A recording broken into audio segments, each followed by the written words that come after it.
Hi good morning. मैं सास बोल सेंसेक्स बोलने वाला था। बोलो ना आज 12 बजे चढ़ गया दिमाग में चढ़ गया तो प्रोड्यूसर साहब को लिख रहा था कि वो चांद की टाइमिंग की प्लेट रेडी करिएगा, तो वहीं अटक गया दिमाग। सीधा सौदा में आप सबका स्वागत है। थर्सडे वीकली ऑप्शंस एक्सपायरी और बहुत सारे डेटा पॉइंट्स जिस पर करना है हम लोग को रिएक्ट। लाइए भाई, पहले SGX निफ्टी कमजोरी है 1/4% के आसपास की, तो हल्के दबाव के साथ शायद हम लोग शुरुआत करें। 17,000, हाँ, तो कल ऑलमोस्ट 17,100 के आसपास SGX निफ्टी था कल की क्लोजिंग के आसपास, तो ठीक है 40 पॉइंट के आसपास का दबाव रहेगा। दबाव इसीलिए क्योंकि अभी भी थोड़ी सी नर्वसनेस है।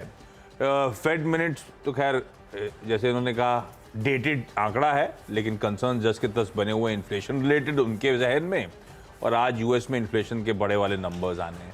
हमारे लिए जो कल इकोनॉमिक आंकड़े आए थे, वो चाहे वो इन्फ्लेशन का हो, IIP का हो, दोनों एक्सपेक्टेशन से खराब थे। तो अब इन सब क्यूज पर हमें रिएक्ट करना है, IT कंपनीज मेजर्स के नंबर्स पे रिएक्ट करना है।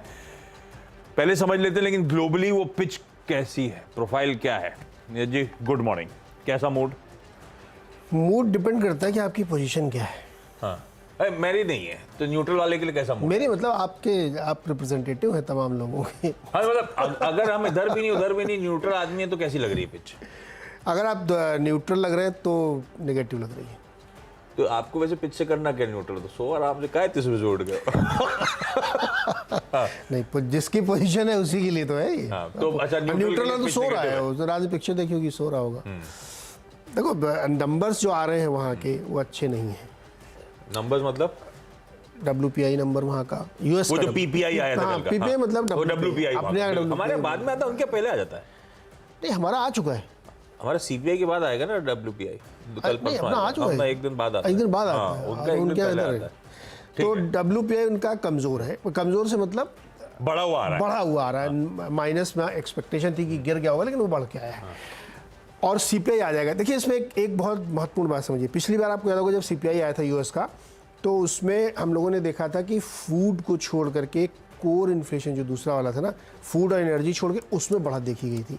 इस बार भी वैसी ही संभावना है, क्योंकि एनर्जी प्राइसेस थोड़ा सॉफ्टन हुए हैं, फूड प्राइसेस थोड़े नरम हुए हैं, तो उसमें भले ही आपको बढ़त ना दिखे, लेकिन उसके अलावा तमाम जो प्रोडक्ट है उसकी महंगाई बढ़ी दिखेगी।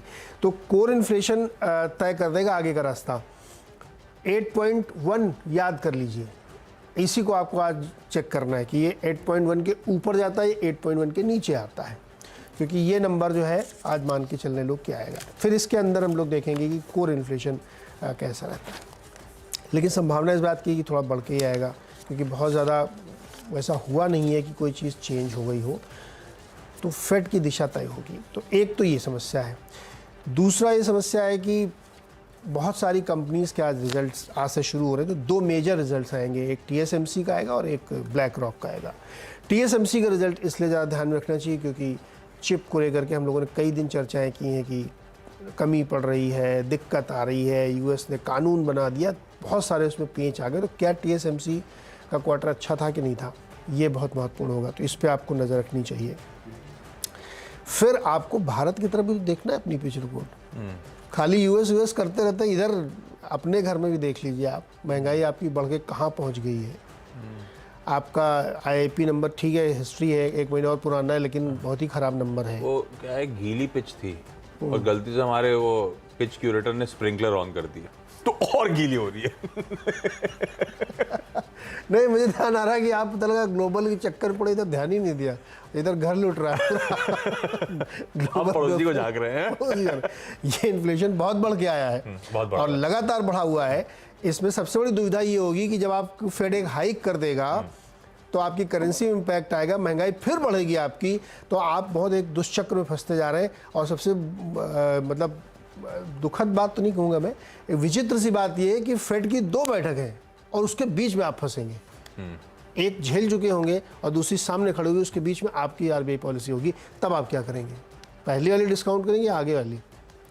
तो इसलिए मुझे लगता है कि इस लिहाज से अगर आप देखेंगे थोड़ी दिक्कत है। लेकिन ऑप्टिमिस्टिक अगर आप है तो यूएस वाले नंबर देखिए आप, हाई से नीचे आ गए, पीक बन गया है, बन गया ना पीक तो बन गया है शायद ये। अच्छा, CLAC की अभी भी रिपोर्ट जो आई है इन्फ्लेशन नंबर्स पे, कह रही उम्मीद से ज्यादा आंकड़ा आ गया है इन्फ्लेशन का, पर पीक बन गया, पीक बन गया। उन्होंने ये कैलकुलेशंस करे हैं सीएलएसए ने कि यूएस जब एग्रेसिव रेट हाइक्स करेगा तो सीएलएसए अभी तो कह रहा है दिसंबर में 35 बेसिस पॉइंट्स का एक हाइक और फरवरी में 25। हाँ, हमारे यहाँ आपको पता है लोग वहाँ किस तरह की चर्चाएं कर रहे हैं? कह रहे हैं कि फेड वाले जो है ना पहले तो कुछ नहीं करते हैं और जब करते तो इतना ज्यादा कर देते हैं कि नुकसान कर देते हैं। इस लेवल में कुछ लोगों ने ये बात इशू उठाया था, मैं पढ़ रहा डिटेल्स। हाँ, कल की पूरी यूएस की कमेंट्री इकोनॉमिस्ट के बीच में, मार्केट एक्सपर्ट के बीच में, फंड मैनेजर्स के बीच में सिर्फ यही है कि आप फेड को रुक जाना चाहिए, पीक बन गया तो क्यों इतना बढ़ा रहे हो। तो उनको लग रहा है कि 30% करेक्शन हो चुका था, अब तो रुकना चाहिए। अभी एक दिन पहले यानी 24 घंटे पहले इतना परेशान थे जेमी डाइमन की अब तो मंदी आ जाएगी और 30% और S&P उड़ जाएगा। अब अचानक से वहाँ ये हो गया कि भाई पीक बन गया, अब क्यों इतना परेशान है आप। तो कॉमेडी शो चल रहा है। डिपेंड करता है जेमी डायमंड साहब खा के आ रहे हैं, उसमें उनके रिएक्शन बदलते रहते हैं। लेकिन चलिए हम लोग बहुत ग्लोबल पे हैं, शुरू ही नहीं करी टीम बताना, क्या करें आजकल ग्लोबल का ज्यादा अहमियत है टीम में, फिर क्या है सच्चाई वही है देखो। हाँ, अब क्यूज पे बेसिस पर टीम कैसे बनाओ, खबर अच्छी आती है स्टॉक पिट जाता है, खबर खराब आती है स्टॉक चल जाता है। तो आप लोग ये स्टॉक सिर्फ रखिएगा रडार पे, स्क्रीन मॉनिटर करिएगा, इससे ज्यादा मैं कुछ कह नहीं सकता हूँ। HCL टेक पहला, HCL टेक नंबर्स अच्छे थे, कुछ देर पहले मॉर्निंग कॉल में हर्षदा बहुत डिटेल में बता के गई तो उसकी नंबर्स पे नहीं जाता। HCL टेक के साथ बहुत सारे चैलेंजेस थे Q1 के नंबर्स के बाद और इसीलिए स्टॉक मैसिवली अंडर परफॉर्म कर रहा था। कंसर्न्स थे रेवेन्यू मोमेंटम को लेकर, कंसर्न्स थे इसके सर्विसेज बिजनेस को लेकर, कंसर्न्स थे इसके मार्जिन प्रोफाइल को लेकर, पर उन सब पैमानों पे एक टिक बॉक्स है, चेक वो कहते हैं बॉक्स पे टिक है हर पैरामीटर में। इस बार की परफॉर्मेंस Q2 की और इवन गाइडेंस जो एनहांस करी, और HCL टेक के Q1 के बाद तस्वीर हो गई थी ये सबसे चीपर था अपने पीयर्स में। इवन विप्रो से 16.5 पे विप्रो 15.5 टाइम्स पे HCL टेक कामकाज कर रहा था, इसीलिए प्रेशर माउंट हो रहा था। तो अब की था कि वो गाइडेंस मीट करेगा नहीं करेगा, की था वो मार्जिन का गाइडेंस बैंड के ऊपर या उस पर डिलीवर कर पाएगा नहीं कर पाएगा, क्योंकि सारी स्ट्रीट प्राइसिंग कर रही थी मार्जिन का जो गाइडेंस है उसके नीचे ही रहने वाले। थोड़ा सा कन्विक्शन बढ़ रहा है HCL टेक का और मुझे लगता है वो शायद होपिंग स्क्रीन पे प्ले आउट कर जाए, इसीलिए ग्रीन लेके चल रहा हूं। पिटा हुआ स्टॉक है। इन्फोसिस अगला, ये हमेशा थोड़ा दिक्कत, लेकिन आज एटलीस्ट बड़े इवेंट से पहले होपिंग की शेड ऑफ ग्रीन और HCL टेक के नंबर्स थोड़ा सा भरोसा बढ़ाएंगे।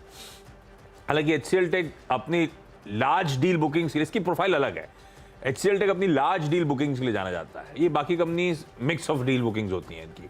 पर इन्फोसिस आज शाम की बोर्ड मीट से पहले हरकत में आना चाहिए। बोर्ड मीट में अब इसके साथ ये है बेलवेदर, TCS बड़ा जरूर है पर TCS क्या है, सिर्फ कमेंट्री देता है, ये कमेंट्री को नंबर्स में कन्वर्ट करके देते हैं, यानी कि ये गाइडेंस देते हैं, इसलिए अभी भी बेलवेदर का दर्जा इसी के पास है। तो आज शाम को दरअसल तस्वीर का खुलासा होगा अगर ये, पर अभी तक तो मान के यही चल रही है स्ट्रीट की गाइडेंस को छेड़ेंगे नहीं, क्योंकि अभी दर्द आना शुरू हुआ नहीं, अगर आना है तो। और दूसरा वो बायबैक के होप्स हैं, टेंडर रूट से हो जाएगा नहीं होगा, ओपन मार्केट से होगा, किस भाव पे होगा, किस क्वांटम में होगा। चाहे तो ये 18,000 करोड़ रुपए तक का बायबैक कर सकते हैं जो परमिटेड है इनके कैलकुलेशन के लिहाज से, पर इतना नहीं। लार्जली स्ट्रीट 10,000, 8, 9, 10, 11, 12 के बीच में सारी रिपोर्ट्स देख रहा हूं मैं, पर देखते हैं क्या आएगा। उससे पहले मैं उम्मीद कर रहा हूं शायद आज तो एटलीस्ट ग्रीन ट्रेड करेगा। वेदांता रख रहा हूं पर सिर्फ वॉच आउट करिएगा, ये वो इंपॉर्टेंट स्टॉक से न्यूज के तौर पे, क्योंकि कल कुछ दिनों से हम लोग लगातार मेंशन कर रहे हैं कि वेदांता की शेयर होल्डर्स की मीट थी, सबको पता था ये मीट होनी है, और आई डाउट कोई शेयर होल्डर नहीं चाहेगा वो जनरल रिजर्व का पैसा डिविडेंड के तौर पे मिल जाए। तो इसमें कुछ था नहीं, फॉर्मेलिटी वाली बात थी, लेकिन वो मंजूरी आ गई है। जनरल रिजर्व तगड़ा है, ऑलमोस्ट 12.5-13,000 करोड़ रुपए का वो पैसा आना है, तो मैं इन ग्रीन लेके चल रहा हूं। पर वो कल भी stock in green he trade कर रहा था, तो ये कोई सरप्राइज नहीं है स्ट्रीट के लिए। कुछ रेड वाले स्टॉक्स क्विकली। सेल, इसकी जो स्ट्रेटेजिक सेल होनी थी स्टील प्लांट की, गवर्नमेंट ने उसको स्क्रैप कर दिया है, और लार्जली उसके पीछे रीजन अच्छा demand interest, bidder interest generate नहीं हो पा रहा है, तो सेल को रेड लेके चल रहा हूं। ONGC और ऑयल इंडिया को रेड रख दिया मैंने। क्रूड कूल ऑफ हुआ है $2 के आसपास ओवरनाइट, उस पर आएंगे हम अगले शो में जब हम लोग ओपेक के वो कट्स वट्स की बात करेंगे, गाइडेंस जो उन्होंने रिड्यूस करा है। पर वो एक अपनी तरफ, आज 13 तारीख हो गई है, 14-15 मेरे ख्याल से वीकेंड पे ही वो विंडफॉल टैक्स का अपडेट फिर आ जाएगा, तो उससे पहले मैं थोड़ा एक्सपेक्ट कर रहा हूँ नर्वसनेस के साथ स्टॉक ट्रेड कर सकता हूँ। 6 निपटा दिए। 6 निपटा दिए, चलो मैं भी 6 निपटाता हूँ।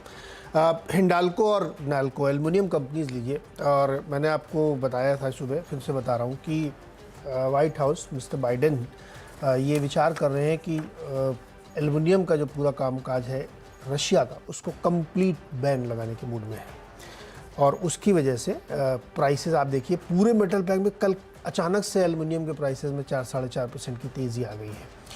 तो क्या करने वाले हैं वो, उनके पास 3 ऑप्शन है कैसे बैन करें। एक तो एकदम आउटराइटली कंप्लीट बैन कर देंगे, दूसरा ये कि इतना ज़्यादा उसमें टैरिफ लगा देंगे कि वो बहुत प्यूनिटिव हो जाएगा, तो वो अपने आप डिस्करेज हो गया। तीसरा ये है कि उसमें कंपनी स्पेसिफिक सैंक्शन लगा देंगे कि जितनी कंपनी उनकी इस कामकाज में है एल्युमिनियम में, उस पर पूरी तरीके से बैन लगा देंगे। तो इससे एल्युमिनियम की प्राइसेस आप इंटरनेशनल मार्केट में चढ़े हुए देख रहे हैं, तो मुझे लगता है कि इन दोनों पर ध्यान रखा जा सकता है। वरुण बेवरेजेस, पेप्सी के जो रिजल्ट्स आए हैं उसके बाद उन्होंने गाइडेंस भी दिया है और बताया कि भारत में या मध्य एशिया में पूरा बहुत ज़बरदस्त ग्रोथ है, डबल डिजिट ग्रोथ है, 11% की वॉल्यूम ग्रोथ है। भाई बहुत लोग पी रहे हैं आजकल कोल्ड ड्रिंक वगैरह। फूड का जो उनका पोर्टफोलियो है, कोल्ड ड्रिंक डाल के पी रहे हो? डालने से आधा ही होता है, अच्छा, ठीक पूरा पी रहे होंगे। 5% की फूड के पोर्टफोलियो में भी आई, जो इनकी लेस चिप्स वगैरह और ये जो दूसरे ड्रिंक्स आते हैं, इन सब में बड़ी तगड़ी ग्रोथ आई, और इनका ये मानना है कि जो ओवरऑल वॉल्यूम ग्रोथ देखने को मिल रही है वो 17-18% के आसपास आ रही। तो वरुण ब्रिज पर ध्यान रखा जा सकता है। वेरांडा ने एक जेके शाह नाम की कंपनी है, कंपनी क्या मतलब, हाँ कंपनी है, वो सीए प्रिपरेशन कराती है, तो उसको उन्होंने 337 करोड़ में ख़रीद लिया है। हो सकता है इसमें थोड़ा सा इम्पैक्ट आ जाए। फिर आता है HDFC बैंक और ICICI बैंक, ये मुझे लगता है रेड में रहेंगे। देखिए इन्फ्लेशन आ गया है, महंगाई बहुत बढ़ गई है, RBI के ऊपर प्रेशर है, करेंसी प्रेशर है, बहुत सारे लॉजिक लोग देते हैं, सबको बहुत बैंक पसंद है कि NIM बढ़ जाएगा, बैलेंस शीट बहुत क्लीन है, लेकिन मेरी चिंता है कि लिक्विडिटी कम हो रही है, डिपॉजिट रेट्स बढ़ेंगे, क्रेडिट ग्रोथ पे ठंडक आएगी, तो बहुत ज़्यादा चलना मुश्किल है। बहुत ऑप्टिमिस्टिक होना अच्छी बात है, लेकिन रियलिटी के करीब रहना चाहिए, इसलिए मैं लगता है कि ICICI बैंक और HDFC बैंक में दबाव रह सकता है। 6 मेरे भी हो गए, छोटा सा ब्रेक के बाद अगले 4 स्टॉक्स।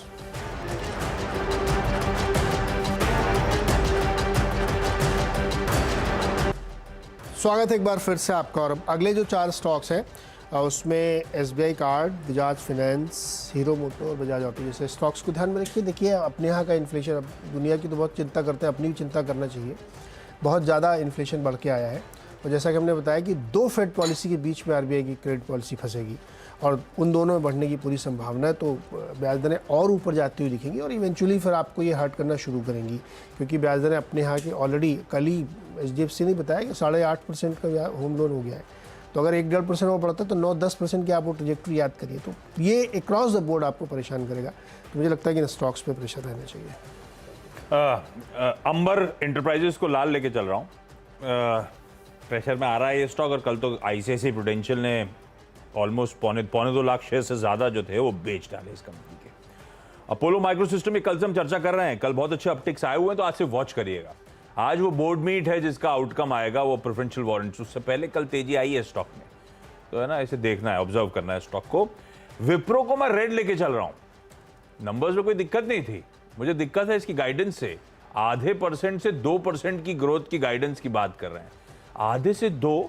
जब विप्रो अपनी string of pearls, acquisition strategy, इतनी सारी इनऑर्गेनिक इनिशिएटिव्स, तो आप समझ सकते हैं किस तरह की ऑर्गेनिक ग्रोथ है, किस तरह की ठंडी अभी भी बहुत मैसिवली अपने पीयर्स को लैग कर रहा है। इसीलिए मुझे कंसर्न है स्टॉक को लेकर। इतनी इनिशिएटिव्स के बाद कम से कम ग्रोथ ट्रैक्शन तो आता, बॉटम लाइन नहीं आ रही होती तो भी। तो विप्रो रेड है मेरे लिए। स्पार्क, सन फार्मा एडवांस रिसर्च, कल कुछ हरकत में आ रहा था ये स्टॉक, की ध्यान रखिएगा। आज इस कंपनी की कॉन्फ्रेंस कॉल है, वो पोस्ट मार्केट कॉन्फ्रेंस कॉल होनी है, जिसमें ये कंपनी अपने तमाम क्लिनिकल प्रोग्राम्स और R&D पाइपलाइन की सारी डिटेल्स प्रोवाइड करने जा रही है, इसीलिए स्टॉक रडार पे आता हुआ। इस नोट पर क्विकली छोटा सा ब्रेक के उस पार इन टीम्स का क्विक रैप अप।